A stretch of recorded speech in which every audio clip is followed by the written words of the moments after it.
মানে না। যে যারা চেনে সেটাকে মানার মতো মানে। কথা বলে না। এতদিন আওয়ামী লীগ ক্ষমতায় ছিল, বিএনপি জামাত চরমনাই এদের কোনো ভ্যালুই দেয়নি। কথা বলে না। দেখলেই মামলা দিছে। এখন আওয়ামী লীগওয়ালারা এলাকায় থাকলেও ইঁদুরের মতো গর্তে লুকিয়ে আছে। এখন বিএনপি জামাত খালি বুক টান টান করে বেড়াচ্ছে। কথা বলে না। আল্লাহ যারা সম্মান দেয় দেয়, তবে মানুষের সম্মান দিবা, তুমিও সম্মান পাইবা। কি তুমি কারো বেইজ্জত করবা, আল্লাহ তোমাকে বেইজ্জত করবে। মুসলমান ইমানদার বাংলাদেশের বড় বড় আলেমদেরকে বানা হয়েছিল রাজাকার। আল্লাহ সেই রাজাকার স্লোগান দিয়ে এই স্বৈরাচারের পতন ঘটাইছে। কামাতা দিন তুদান, যেমন কর্ম তেমন ফল। ভোগ করতেই হবে। এই জমিন কারো বাপ দাদার কাছে আমরা বিক্রি করি না। যতদিন বাঁচবো কোরআন দিয়ে রাষ্ট্র চলবে। কোরআনের পক্ষে যারাই থাকবে তারাই আমাদের কলিজা, তাছাড়া আর কাউকে চিনি না। ঠিক না বেঠিক? আল্লাহর বান্দা যুবক, মসজিদে কান্নার আওয়াজ। নবী বলে দাঁড়াও।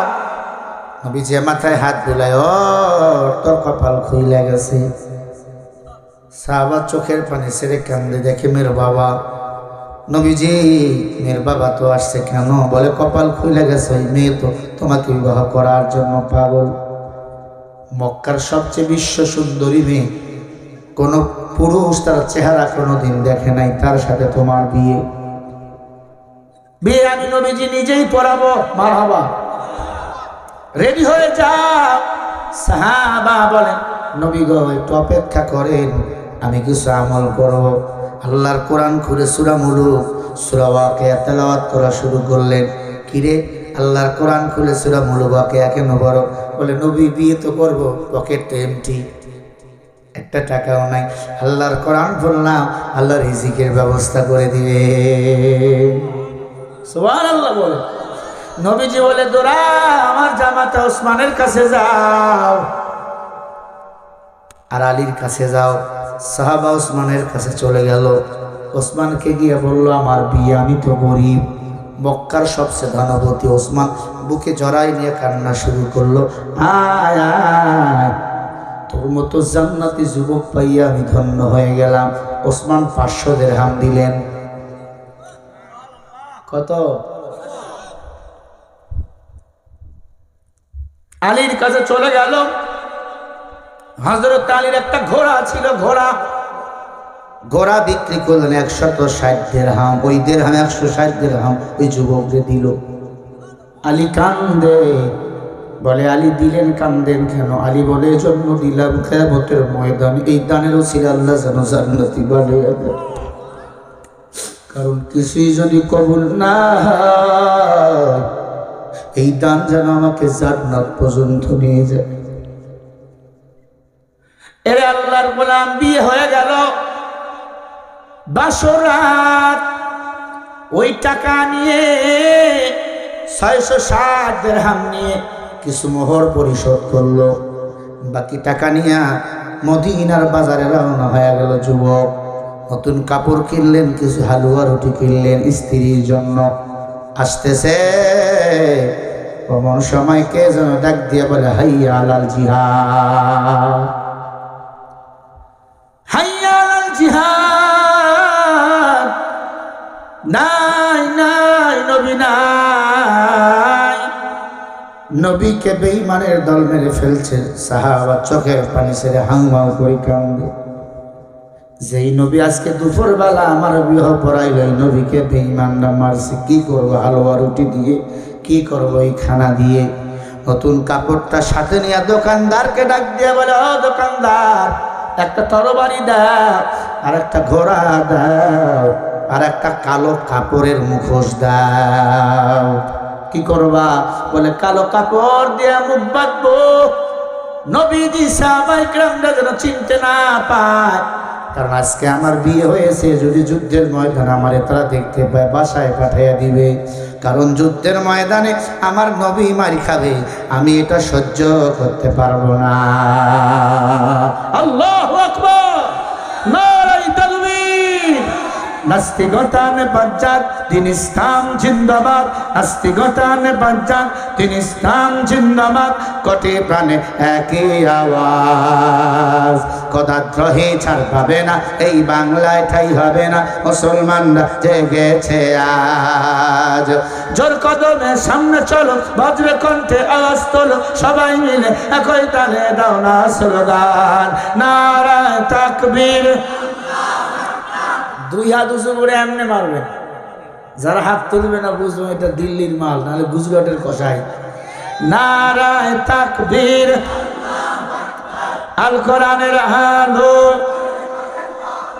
আল হাদিসের আলো, নারায়ে তাকবীর, নারায়ে তাকবীর। মুসলমানের এই দেশেতে নাস্তিকদের ঠাঁই নাই, নাস্তিকদের পক্ষে যারা তাদের কোনো রক্ষা নাই। এই দেশেতে থাকতে হলে কোরআন মানতে হবে, কোরআন না মানলে তারা বিতাড়িত হবে। জোর কদমে সামনে চলো, বজ্র কণ্ঠে আওয়াজ তোলো, সবাই মিলে একই তালে দাও না স্লোগান, নারায়ে তাকবীর, লিল্লাহি তাকবীর। আল কোরআনের আলো, কোরআন সুন্নাহর আলো, নারায়ে তাকবীর। ইসলামের জন্য দেশের হয়েছে জন্ম, ইসলামের বিরুদ্ধে গেলে দেশ হবে ভিন্ন। ইসলামের বিরুদ্ধে যারা নিয়েছিল অবস্থান, এই বাংলায় ঠাই হয়নি, গেছে হিন্দুস্তান, ঠিক না? জোর কদমে সামনে চলো, বজ্র কণ্ঠে আওয়াজ তোলো, সবাই মিলে একই তালে দাও না স্লোগান, লিল্লাহি তাকবীর। আপনারা কিন্তু ঘুমায় গেলেন একসাথে, নারায়ে তাকবীর। আল কোরআনের আলো, আল হাদিসের আলো, লিল্লাহি তাকবীর। রাগ করেন? হ্যাঁ,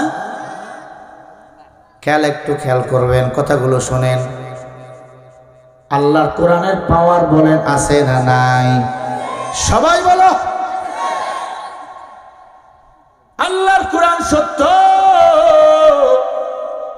আজ আল্লাহর কোরআনের বিজয় হয়েছে, চিরদিনে হতেই থাকবে, কারণ ১৫০০ বছর হয়ে গেছে কোরআন দুনিয়াতে নাজিল হওয়া। আল্লাহর কোরআনের একটা নোক্তা এদিক ওদিক বেশ কম হয় না, হয়েছে। যুবক সাদ সালমী রাদিয়াল্লাহু তাআলা আনহু ঘোড়া নিলেন, তরবারি নিলেন, সন্ধ্যাবেলা রওনা হয়ে গেল যুদ্ধের ময়দানে। এই আমার দিকে তাকান, মাঝখানে কি সমস্যা করে কেনা?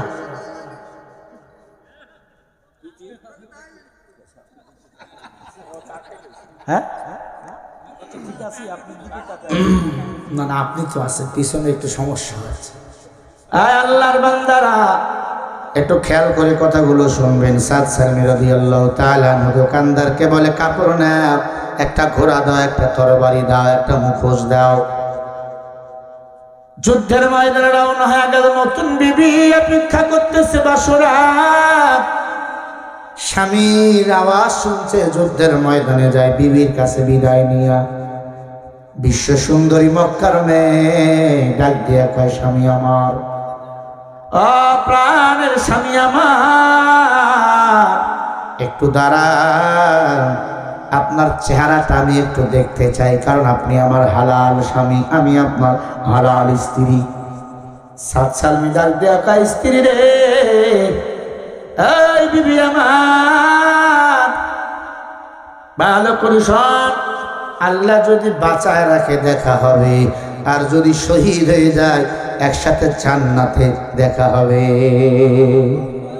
কেন এমন বললা? আমার নবীকে বেঈমানরা মারবে, আমি বাসরাতে ঘুম পারবো, এটা হতে পারে না।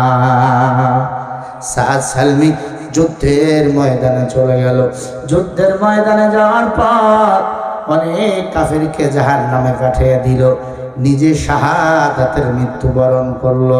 সকালবেলা সব সাহাবায়ে কেরামকে দাফন করা হবে, এমন সময় দেখে সাদ সালমি কোকাইতেছে, ডান হাতটা শহীদ হয়ে গেছে, দাঁত দিয়া কামড় দিয়া কালিমার পতাকা উত্তীর্ণ করে জমিনে ধরে আছে। আল্লাহর নবী ডাক দিয়ে বলে, কিরে কে তাকে? মুখোশ খুলে দেখে সাত কালো সাহাবা, আফ্রিকার জঙ্গলের সাহাবা।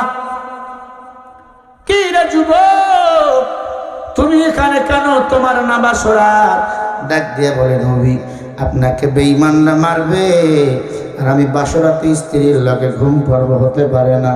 ও প্রাণের নবী, দেখেন ইসলামের জন্য হাত শহীদ হয়ে গেছে, হাত দিয়ে রক্ত পড়তেছিল, বালুগুলা তুলে তুলে লাগাইয়া দিয়েছিলাম, রক্ত বুঝি বন্ধ হবে? হয় নাই।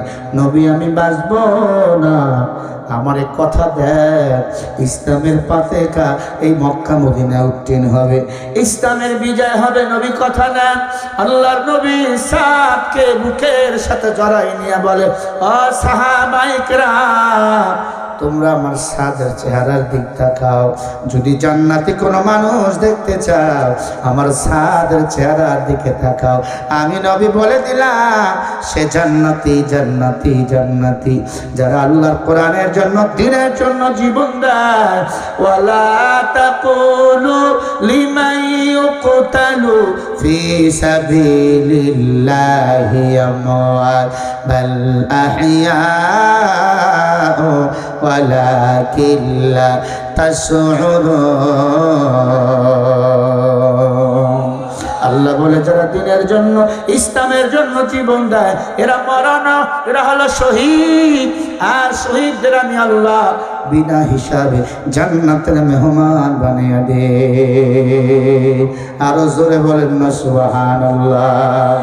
আল্লাহ নবী ডাক দিয়া খায়, ও সাহাবায়ে কেরাম, আমার সাদের চেহারার দিকে তাকাও, আর জান্নাতি মানুষকে তোমরা দেখে নাও। একটু পরে সাদ শাহাদাতের মৃত্যুবরণ করলো। নবীজি ওই সাদের চেহারা দেখে মুস্কি মুস্কি হাসতেছিল। সুবহানাল্লাহ বলেন আরো জোরে। একটু পরে নবীজি মুখটা ফিরিয়ে নিলেন, মুখটা কালো হয়ে গেল। একটু আগে হাসতেছিল, একটু পরে মুখটা ফিরিয়ে নিয়ে গোমটা করে ফেললেন, কালো হয়ে গেল। একটু পরে নবী কান্না শুরু করলেন। সাহাবায়ে কেরাম বলেন, ইয়া রাসূলুল্লাহ, সাদের মৃত্যু লাশ দেখে হাসতেছিলেন, আবার মুখটা ফিরিয়ে নিলে কালো হয়ে গেল কেন? আবার কান্না শুরু করলেন কেন? এই তিন কথার ব্যাখ্যা দেন। হাসলেন কেন? মুখটা ফিরিয়ে নিলে কালো করলেন কেন?